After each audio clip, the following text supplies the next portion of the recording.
Visualised, clear है, दिख रहा है स्क्रीन पे, पूरा कवर हो रहा है board.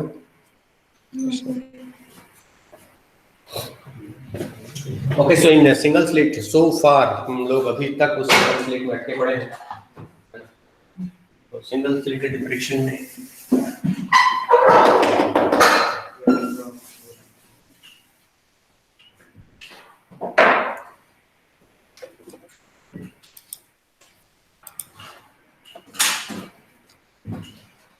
so what we have done, this is that slit and we have a broad beam और यहाँ से हमने इसको n different secondary source पर हमने इसको डिवाइड किया था। so these are the different secondary source, Jin successive source के interference से हमें diffraction मिलना था। and this is diffracted beam और इस diffracted beam को फोकस करने के लिए हम लोग एक लेंस का इस्तेमाल करते हैं। so the phenomena is this and the total size if this is taken is equal to d, so the size, the difference between these two that will be if there are n secondary source then this is O, A1, A2, A3, A4 like that we have, and so the difference between, so size between two secondary source, that is the size of slit, one can say size of small slit, that is delta y which is equal to d by n। इसको हम उसको d by n ले सकते हैं क्योंकि n part में हम divide कर रहे हैं। नोटेशंस वही रखना जो तुमने किया है, मेरा नोटेशन तो कुछ चलता रहता, बताना सर आपने यहाँ पे चेंज कर दिया। देन हम यहाँ से फिर पाथ एंड डिफरेंस कैलकुलेट करने की कोशिश किए थे and if this angle, that this angle is taken as a delta, I think so, I have taken this as a delta, तो this delta और ये इनके बीच में जो d by n है इनके बीच में जो रिलेशन होगा, तो the path difference that path difference is this one, ये जो difference होगा इसको हम angle और इसके टर्म में हम लोग लिख सकते हैं, so that delta x it is equal to this distance is d by n sin delta, this was the term sin, I think इसको हम लोग अल्फा लिए थे और डेल्टा बाद में हम लोगों ने दो के बीच सक्सेसिव दो के बीच में हम लोगों ने टोटल लेकर के रखा हुआ था, है ना, because this angle depends on this one, अगर ये इस एंगल की वैल्यू अगर कोई थीटा के बराबर है तो ये एंगल जो रहता है वो थीटा के बराबर होता है। हम लोग सेकेंडरी सोर्स दो सोर्स के साथ देखे थे, या इसको अगर हम अल्फा लेके चले, अगर ये अल्फा लेके चले तो ये अल्फा के बराबर होगा, दिस इज थीटा लिए थे ना, सो this is theta, so this is one relation. इसके बाद फिर दो सोर्स के बीच में हम लोगों ने स्मॉल कहना चाहिए कि एंगुलर पोजीशन हम लोग लेते हुए एम्पलीट्यूड को आइडेंटिकल लेते हुए हम लोगों ने फेजर डायग्राम बनाया था।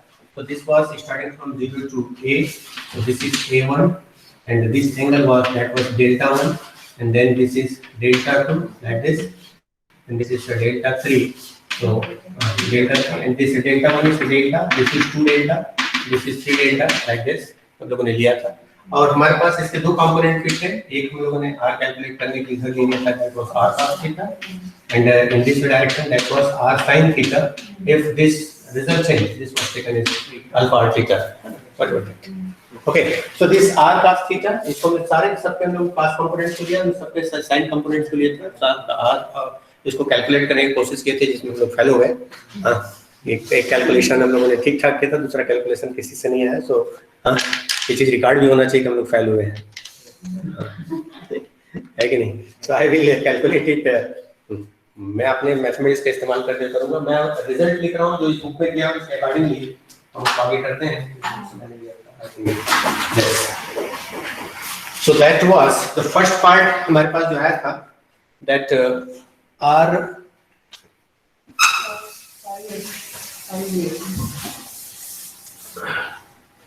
पहला कैलकुलेशन जो हमारे पास सही था वो था r cos theta is equal to a sin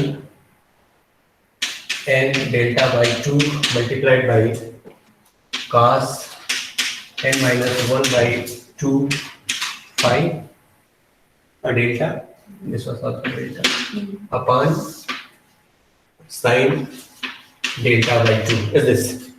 ये था. And the second one जब लोगों ने कास्ट करे जो मैंने साइन की जो मैंने कैलकुलेट करने के लिए करके रखा हुआ that was r sin theta that is equal to a sin again n delta by 2 multiplied by sin n minus 1 delta by sin delta.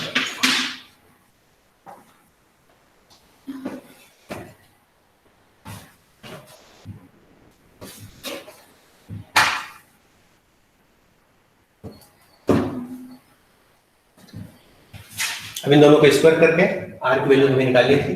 So this r square, so r square is equal to, ये दोनों term जो है वो square के term में आ जाएंगे. So this is a square sin square and delta by 2 by sin delta, sin square delta by 2 ऐसा कुछ आना चाहिए था क्योंकि ये sin वाला टर्म था, ये cos वाला टर्म था. हाँ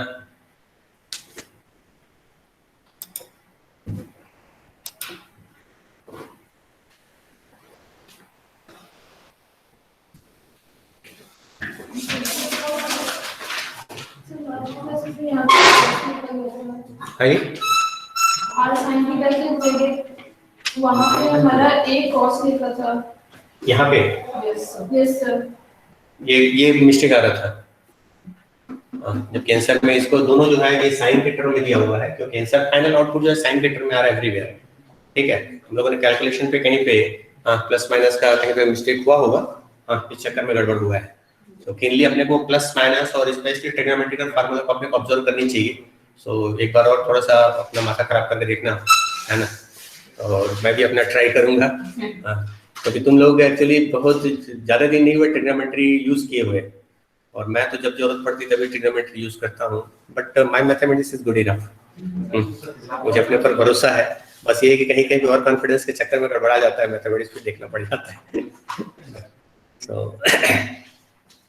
So this is r is equal to a square sin square n delta by 2 sin square delta by 2. Okay, so this delta, इस डेल्टा को हम लोग थीटा के टर्म में कन्वर्ट करना चाहिए क्योंकि मैं हर बार कहता हूं कि जो हमारे पास डेरिवेशन होना चाहिए वो डेरिवेशन नोन पैरामीटर्स के बेसिस पे होनी चाहिए. सो नोन पैरामीटर्स में एक लैम्डा रहता है. हमने नोन पैरामीटर से माना है कि भाई इसका वैल्यू जो है वो लैम्डा के बराबर है, तो हम लोग कंडीशंस लेके रखे थे कि लैम्डा बाय 2 के इसमें होगा ब्ला ब्ला. एंड नेक्स्ट एक नोन पैरामीटर है that is this d, that total size of the slit. एक नोन पैरामीटर है कितने एंगल पर ये डेविएट हो रहा है. तो जो नोन पैरामीटर के टर्म अगर तो हम लोग लिखना चाहें तो हमारे पास जो टर्म है वो कैसा होगा. तो दिस फेज डिफरेंस, तो फर्स्ट वाला जो टर्म मैंने लिखा था डेल्टा x की वैल्यू कितना लाया था मैं, that delta x is equal to d by n sin whatever that theta या alpha whatever. here it is taken as alpha and this will be alpha. यहाँ मैंने इसको alpha लिखा है. so that is d by n लिखा था, d by n लिखा हुआ. this is phase difference, sorry this is path difference. इसको फेज डिफरेंस के टर्म में अगर कोई लिखेंगे तो कैसे लिखना पड़ेगा. पाथ डिफरेंस और फेज डिफरेंस में क्या रिलेशन होगा. So the phase difference, that phase difference और पाथ डिफरेंस में क्या रिलेशन होता है. 5 is equal to 2 pi by lambda multiplied by delta x. तो इस वैल्यू को यहां पे पुट कर दे तो हमारे पास that delta that sorry alpha it is equal to n delta. ये कैसे आएगा देखो, हमने ये जो डेल्टा लेके रखा हुआ है वो दो आसपास के सोर्स का लेके रखा हुआ है. हमारे पास टोटल कितने सोर्स हैं, n सोर्स हैं. So total alpha, that alpha is equal to n multiplied by delta. So this is equal to n multiplied by this is 5. now total देखिए इसको मैंने 5 लिख दिया, this is alpha, alpha is equal to 2 pi by lambda, this is this, so this is 2 pi by lambda and delta x is equal to d by n sin alpha, this is that notation थोड़ा देखना पड़ेगा, मैं हर जगह गलत कर दूंगा। हां ठीक है, हां दिस इज ठीक है, so this is that alpha. तो इस तरह से जो भी टर्म तुम्हारे पास फिजिक्स के टर्म में आ रहा है, मैथमेटिक्स के टर्म में आ रहा है, उस मैथमेटिकल टर्म में कुछ चीजों को ध्यान में रखनी पड़ेगी, है ना, थोड़ा मैथमेटिक्स गड़बड़ाया है। पहला ये कि जो एंगल हम ले रहे हैं यहाँ पर अल्फा, इसको ध्यान में रखना है, उसको डेल्टा के साथ मिक्स नहीं करना है।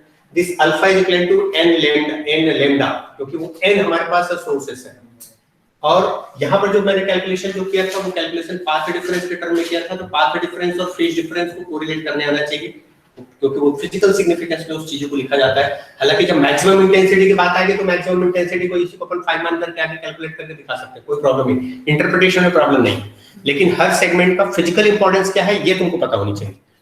Okay, so this r square is equal to a square this and इस डेल्टा के टर्म में अगर कोई लिखे तो यहाँ पर डिनोमिनेटर में n आएगा, सो द टोटल एम्पलीट्यूड यहाँ पर कंप्लीट फॉर्म में हमारे पास जो आता है, जो बुक में दिया जाता है, that r square is equal to a square sin एक टर्म में यहाँ पर हो जाएगा, that is square theta alpha whatever that term is upon this alpha square. अब ये अल्फा स्क्वायर क्यों? क्योंकि अगर ये एंगल की वैल्यू अगर बहुत छोटा हो तो हम साइन को जो है स्मॉल हम नेगलेक्ट कर सकते हैं और सिर्फ उसको एंगल के टर्म में लिख सकते हैं, तो इसको एंगल के टर्म में लिखें तो that is a square sin square alpha by alpha square. ये फाइनल टर्म में हमारे पास आउटपुट के फॉर्म में आता है, और सारा फिजिक्स जो है वो इसी के आसपास फिर चलता है।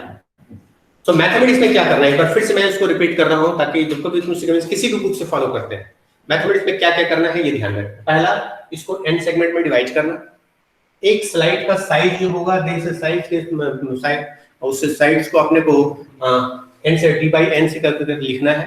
d by n से लिखने के बाद फिर हमारे पास ये जो एंगुलर जो रिलेशन होता है, दैट एंगुलर रिलेशन के टर्म में इसको लाना है पाथ डिफरेंस के टर्म में।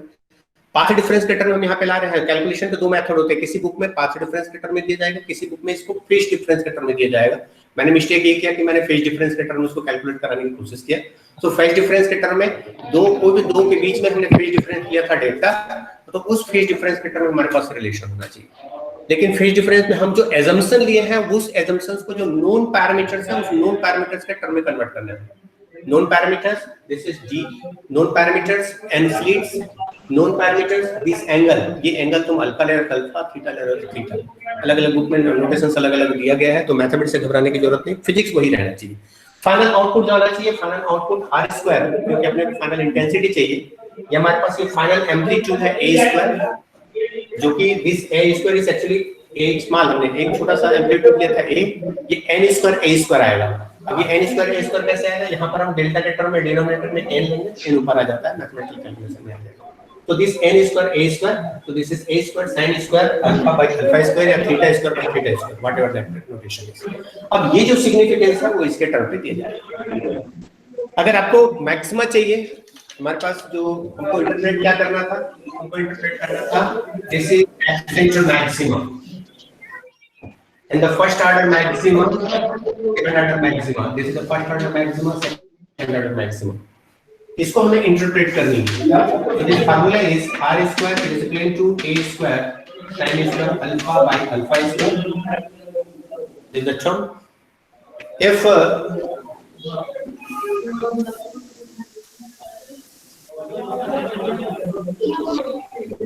किसी का माइक ऑन है नहीं, क्या हो रहा है?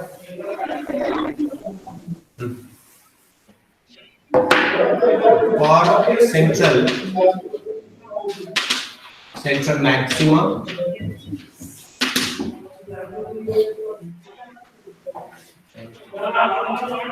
if this r square is equal to a square, this is central maximum। अब इसके लिए कंडीशन क्या है? अरे किसी का माइक ऑन है, कौन है भाई? अरे दिव्यांश अपना माइक ऑफ कर।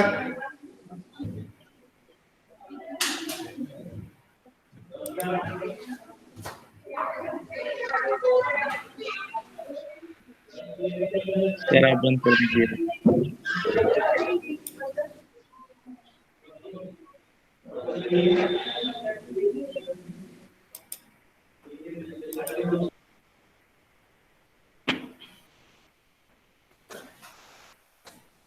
सो ये a r square is equal to a square, ये कब आएगा? जब हम इसकी value this sin square alpha by alpha square, इसकी वैल्यू को हम 1 के बराबर ला सके। तो हमारे पास फिर से वो लिमिट वाला कंडीशन होता है, if alpha it is equal to 0,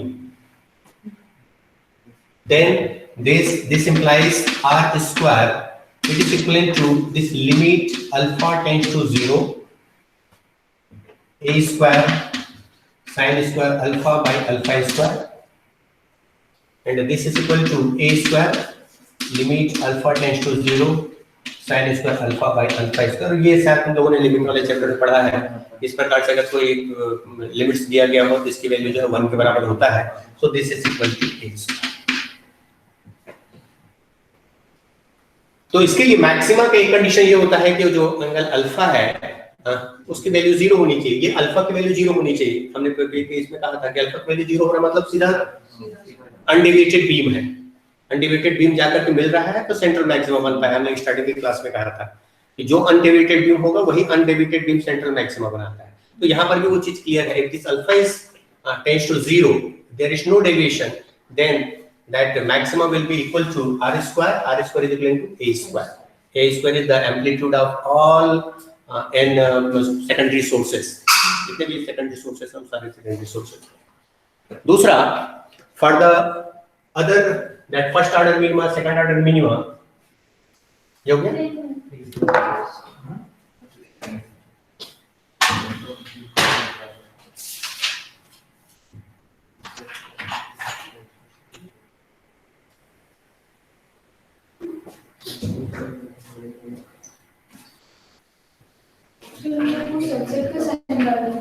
क्या चीज का?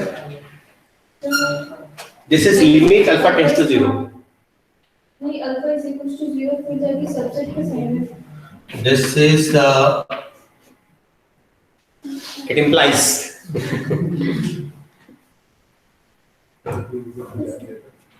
तुम लोग क्या मैथमेटिक्स में ना इस तरह के जो नोटेशंस है, साइंस है, उसको अवॉइड करते हो। अदरवाइज ये बहुत सारा चीज ये कहता है एसिंचर, इट इंप्लाइज, मतलब इसको ये करने के बाद फिर आगे तुम्हारा क्या आ रहा है, नेक्स्ट स्टेप क्या हो रहा है। तो जब कभी भी ऐसे कोई भी मैथमेटिक्स या फिजिक्स में ऐसा डेरिवेशन करते हैं ना, तो उस डेरिवेशन में ऊपर वाले कैलकुलेशन का रिजल्ट जो है नीचे वाले कैलकुलेशन में हम लिख रहे हैं, तो ऊपर वाले कैलकुलेशन से नीचे जो रिजल्ट आ रहा है उसके बगल में इट इंप्लाइज, मतलब ये वाला जो कैलकुलेशन है वो नीचे हमें ये दे रहा है। ये कहने के लिए इसका नोटेशन लगाते हैं कि तो अच्छी स्टैंडर्ड बुक्स में या मैथमेटिक्स या फिजिक्स में जहां भी डेरिवेशन होता है, जहां कैलकुलेशन होता है, जहां पर नेक्स्ट कैलकुलेशन फर्स्ट कैलकुलेशन को फॉलो करके किया जाता है, वहां पर इस साइन को देना चाहिए। ठीक है, तो ये जो नीचे जैसे कैलकुलेशन आते जा रहा है तो ये इस तरह के ऐसा नोटेशन इट इंप्लाइज, मतलब further we are calculating and the result is this. हां, लेकिन फाइनल वाली लाइन के बाद फिर आंसर लिखने के बाद इसको देने की जरूरत नहीं है, क्योंकि अब now you have that final target. Okay, so for the minima, for the maxima, this alpha tends to 0, then this r square is equal to a square, that is n small a square, n square to small a square. And for minimum, this is that result, r square is equal to a square sin square alpha by alpha square. For minimum, positions of minimum, this sin alpha by alpha, this is equal to 0.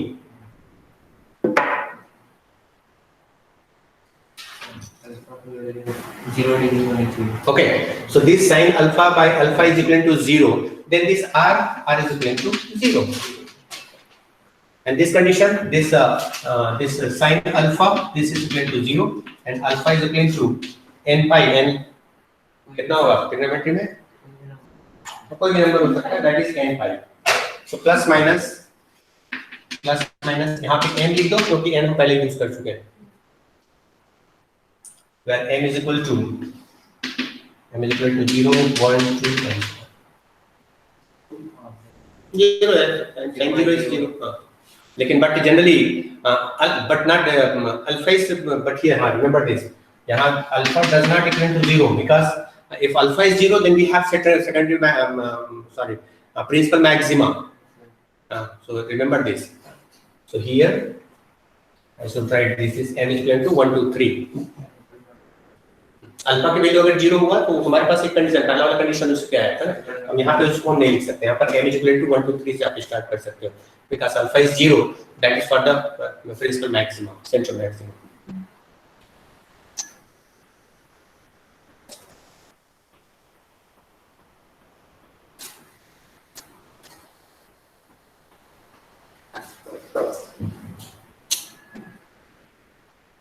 वो sine alpha is equal to 0 तो alpha is equal to 0 तो अपने आप हो गया।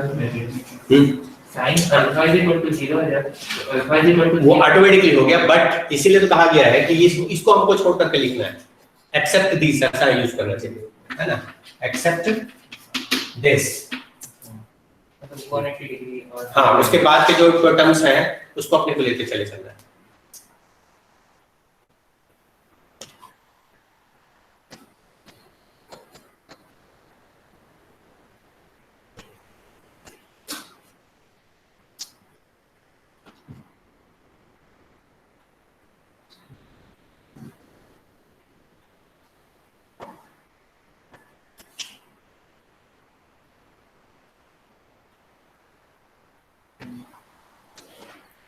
So here this alpha, it is actually equal to pi d by lambda sin theta।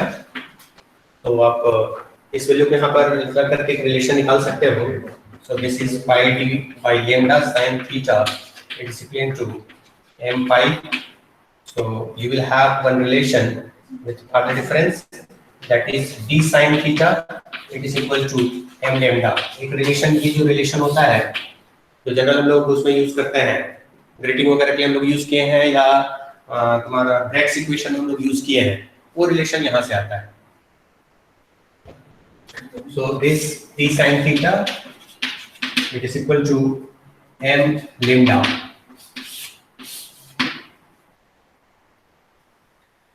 जहाँ पर total size के साथ और थीटा के साथ हम लोग इसको कोरिलेट करते हैं।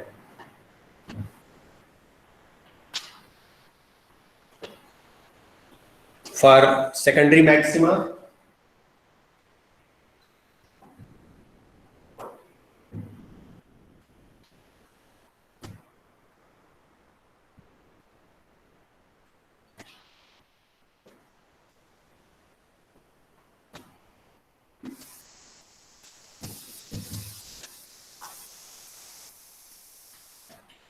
so this is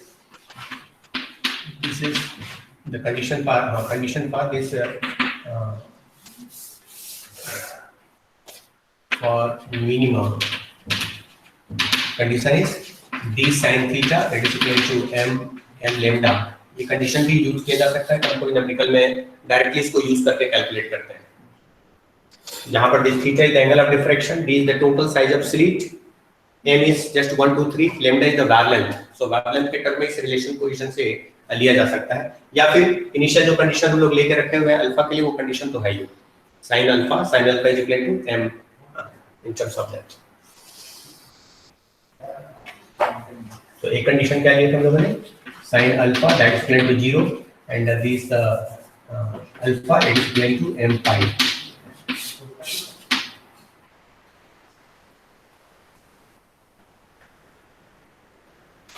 now for secondary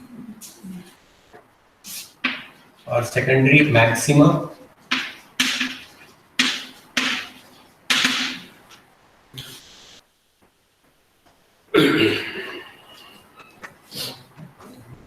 अगर तुम लोगों ने इंटरफेरेंस में अगर कोई ध्यान से अगर कोई पढ़े हो तो एक चीज तुमको ध्यान में रखना है कि जहां मैक्सिमा बनता है अगर वो इवन मल्टीपल में है लैम्डा बाई 2 का, तो जो मिनिमम होता है वो ऑड मल्टीपल में होता है।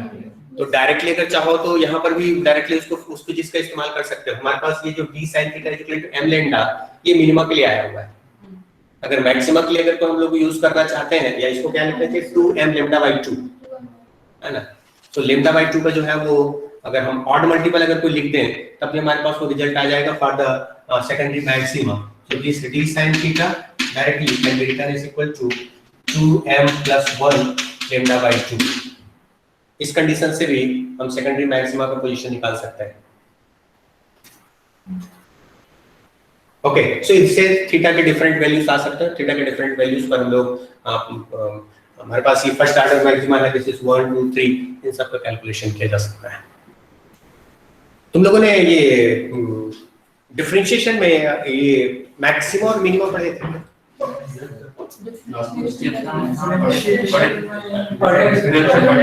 मैक्सिमा एंड मिनिमा, उसमें क्या करते हैं कि जनरली डिफरेंशिएट करते हैं, डिफरेंशिएट करके हाँ, तो वो एक तरीका है। ये जो एंगुलर जो रिलेशन निकाल रहे हैं ना, एक तरीका वो भी होता है। उसमें क्या करना पड़ेगा, हमारे पास ये जो रिलेशन है this one, that r square is equal to a square sine square alpha by alpha square, ये एक टर्म है।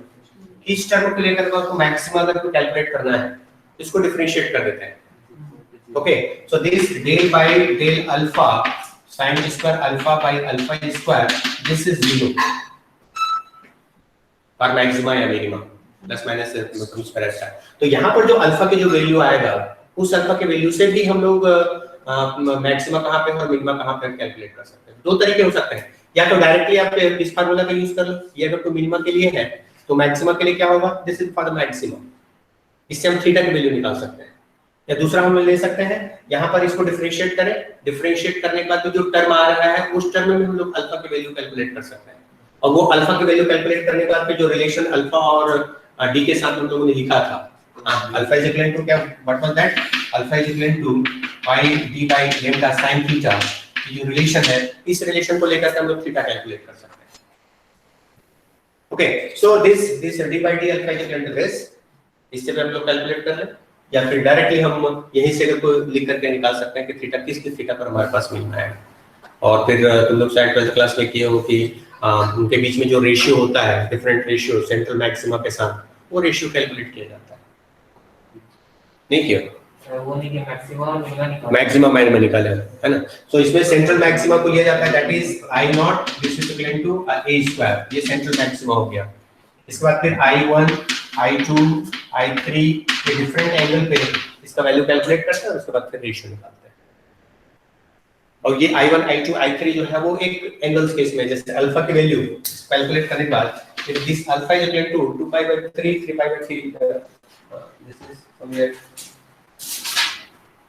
if this alpha is equal to 3 pi by 2, if this is 3 pi by 2 and 5 pi by 2, 7 pi by 2, if these are the value,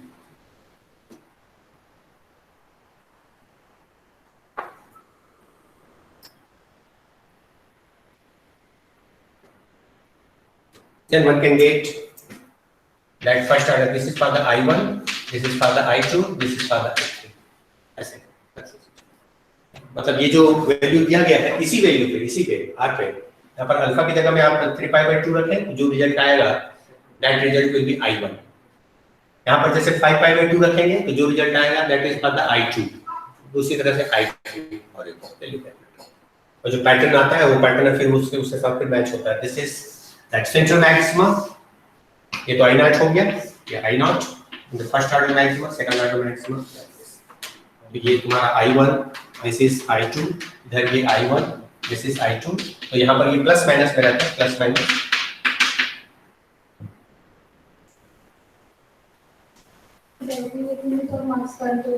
क्या जी?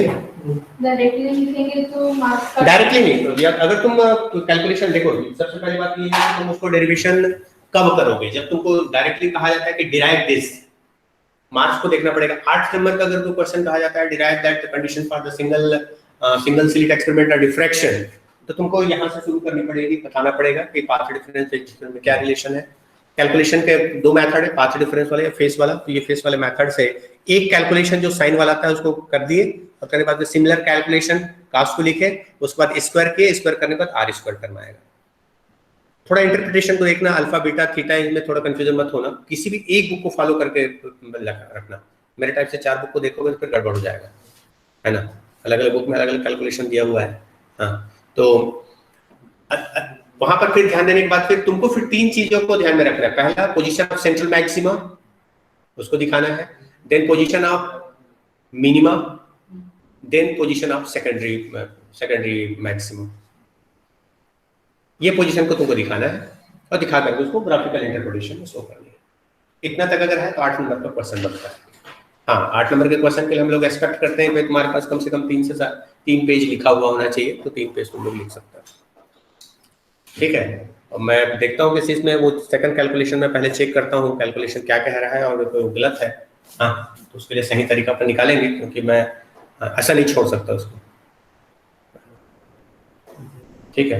Last time लोगों student ने मुझे करके दिया था, रेगुलर क्लास जब होता है ना तो रेगुलर क्लास के दौरान मैं एक कैलकुलेशन छोड़ दिया, स्टूडेंट कैलकुलेट करके दिया, हाँ सर ये आया, हाँ और नहीं आया तो फिर अपन फिर क्लास में थोड़ा सा डिस्कस किए, जैसे कि नहीं आया कहा तुम लोगों को, मुझे देखना पड़ेगा क्योंकि लास्ट टाइम तक तो आ गया था।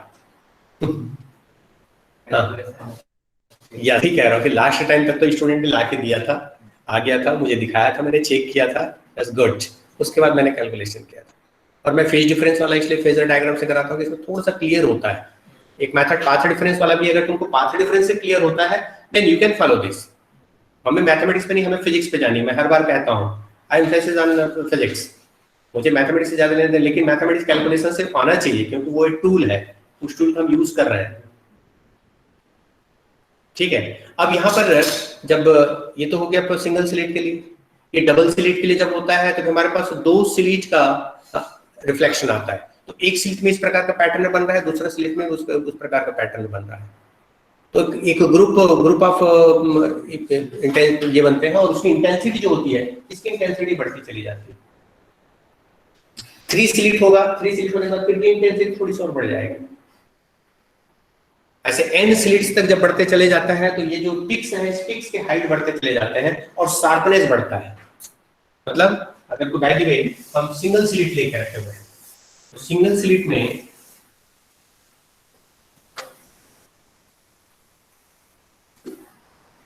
ये सारे के सारे जो बीम है सिंगल स्लिट में वो बहुत ज्यादा अलग नहीं दिखाई करके कुछ ऐसे पैटर्न दिखते हैं।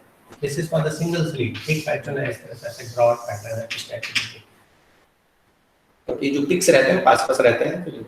लेकिन ये जब डबल स्लिट अगर कोई हुआ तो इसका जो ये सिंगल स्लिट हो गया, सिंगल स्लिट डबल स्लिट हुआ तो ये जो ब्रॉडनिंग जो है, ये ब्रॉडनिंग कम होती चली जाती है और इसका हाइट जो है वो बढ़ते चले जाते हैं। हाँ, तो सेंटर पे जो रहेगा वो थोड़ा सा इसका हाइट बढ़ गया, हाँ, और शार्पनेस आ गया, पिक के फॉर्म में आ गया।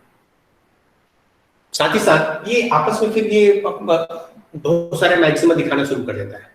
क्यों? क्योंकि उनका अपना एक सिंगल स्लिट का, एक्चुअली अगर तो हमारे पास ऐसे बहुत सारे ऐसे स्लिट हैं तो इसका अपना सिंगल स्लिट का इफेक्ट तो रहता ही है इंडिविजुअल। इसके साथ ये जो बगल से लाइट है, ये बगल वाला लाइट है, वो भी अपना इफेक्ट उस पर डालता है। इसलिए जो पैटर्न आता है उस पैटर्न में कुछ इस प्रकार से ऐसे पिक्स भी मिलते चले जाएंगे, फिर बीच में गैप आ जाएगा, फिर पिक्स मिलते चले जाएंगे, फिर बीच में गैप आ जाएगा, इस तरह से ये कॉरेस्पॉन्डिंग अलग-अलग स्लिट के साथ। और ये जो पिक्स की जो हाइट है, ये पिक्स के हैं इस बात पे डिपेंड करेगा कि नंबर्स ऑफ स्लिट कितने हैं। जितने ज्यादा नंबर्स ऑफ स्लिट होंगे उतनी पिक की हाइट जो है बढ़ती चलेगी।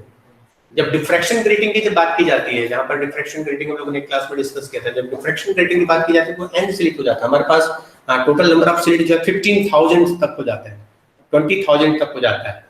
फार्मूला वही सेम फार्मूला जो हम लोग अभी यूज किए थे, that was equal to e sin theta is equal to n lambda. इस रिलेशन का हम यूज करते हैं जहां पर e की वैल्यू को e इज इक्वल टू होता है a प्लस b, हमने डिस्कस कर लिया। जहां पर a जो है a वो ने एक ग्लास प्लेट में शार्प एज से हम लोग पैरेलल लाइंस खींचे हैं, तो जो ओपेक पार्ट है, स्क्रेच्ड पार्ट है वो a है और दो स्क्रेच पार्ट के बीच का जो जगह है वो b है, या वाइस वर्सा। दोनों में से किसी एक को तुमको ओपेक पार्ट को लेना है, b को जो है तुमको ट्रांसपेरेंट पार्ट को लेना है। मतलब तुम्हारे पास टोटल n स्लिट्स हैं, n स्लिट्स हैं, तो उसमें जो पैटर्न दिखेगा वो पैटर्न में जब तुम लोग एक्सपेरिमेंट अगर किए हो तो उसमें देखते हैं तो उसमें ऐसा एक ही पैटर्न के अंतर्गत सारे जो लाइंस हैं वो लगभग सेम इंटेंसिटी कैसे दिखते हैं, पिक्स के फॉर्म में होता है, एकदम शार्प पिक्स, उसमें रॉडिंग नहीं दिखता है, लाइन स्पेक्टर बनता है। ये first order, second order, third order में थोड़ा सा उसकी इंटेंसिटी कम होती चली जाती है, लेकिन बहुत ज्यादा इंटेंसिटी कम नहीं होती है। क्यों? क्योंकि वहां पर ये ऐसा ब्रॉडनिंग बनने में शार्प एज बनता है और शार्प पिच बनने के साथ साथ खुद बनता है। ये हमारे पास स्लिट्स हो गए।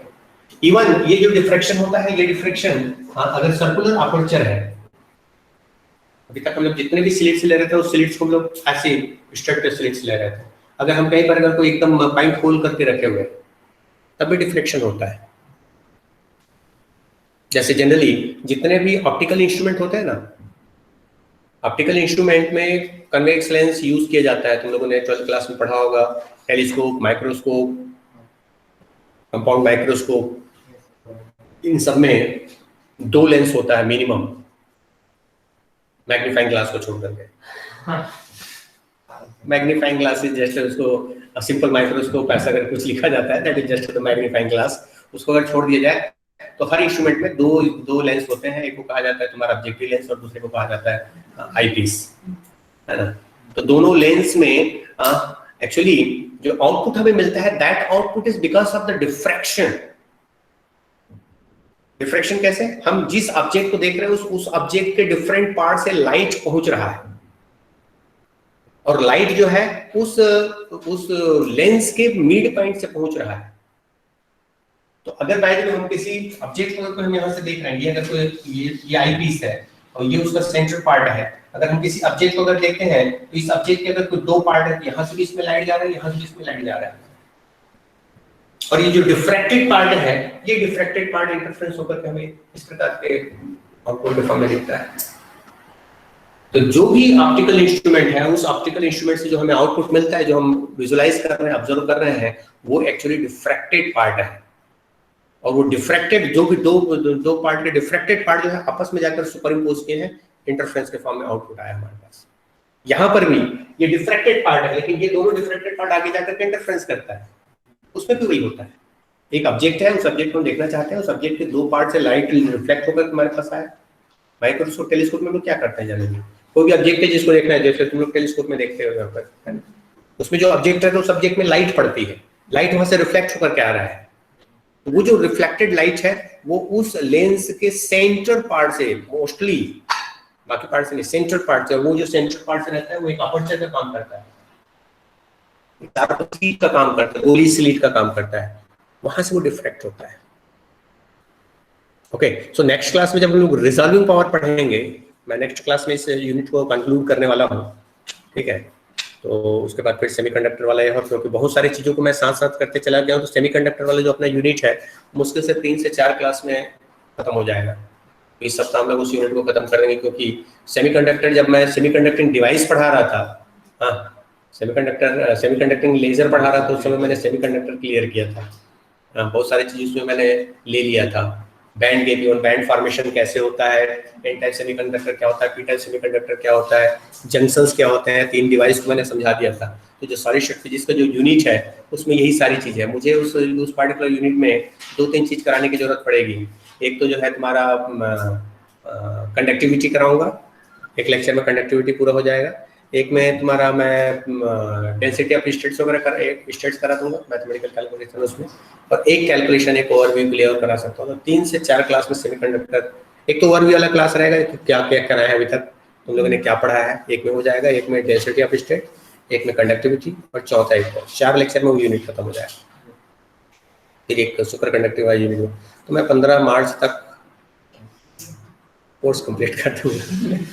13 मार्च तक का जो टारगेट दिया गया है ना, तो मैं 13 तारीख तक तो मैं कोर्स, हाँ अटेंडेंस दे दो भाई जो लोग।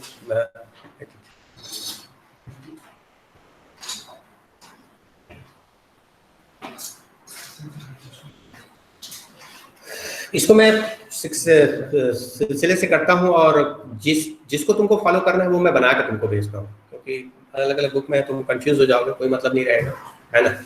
कितना लिखना है 8 नंबर के लिए, हाँ, उसको मैं बना के तुमको इसमें क्या बोलते हैं असाइनमेंट के फॉर्म में जब दूंगा ना, उसमें मैं अपलोड कर दूंगा। वो उसको तुम लोग पढ़ना, इधर उधर और माथा खराब मत करना। और कोशिश कर रहा हूँ कि उस कैलकुलेशन में पहले चेक करूँगा।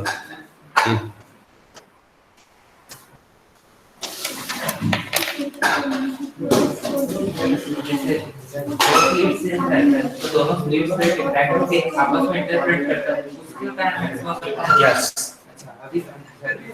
जनरली यही होता है कि 2 पार्ट से जो बीम जा रहा है वो जा रहा है। इवन मैं पहले जैसे कर रहा, जब हम लोग क्रिस्टल का जैसे डिफ्रैक्शन करा था उसमें भी क्या होता है, एक पार्ट से एक बीम गया, दूसरे पार्ट से दूसरा बीम गया, दोनों एक दूसरे के सुपर, और हमें जो पैटर्न मिलता है, tag pattern is actually interference interferent pattern. Intensity जो भी कम या ज्यादा होना है, ये इंटरफेरेंस, ये जो है वो इंटरफेरेंस की वजह से आता है।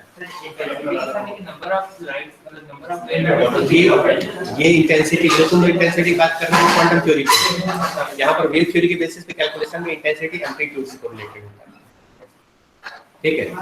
तो वहां पर भी जैसे हम लोग डुअल नेचर ऑफ लाइट पढ़ते हैं ना, तो डुअल नेचर ऑफ लाइट में अभी भी इंटरफेरेंस और डिफ्रैक्शन का जब डिस्कशन की बात आती है, एक्सप्लेनेशन की बात आती है, तो वहां पर लाइट को ऐसा वेव दिया जाता है। जब फोटोइलेक्ट्रिक इफेक्ट हो गया, कंपेन इफेक्ट हो गया, इस तरह की बात आती है, तो वहां पर उसको ऐसा पार्टिकल लिया जाता है।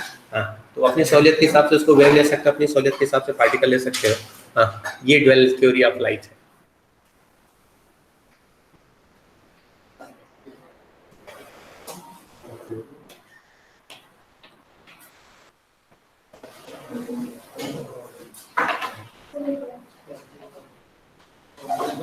इसका डेरिवेशन करना है।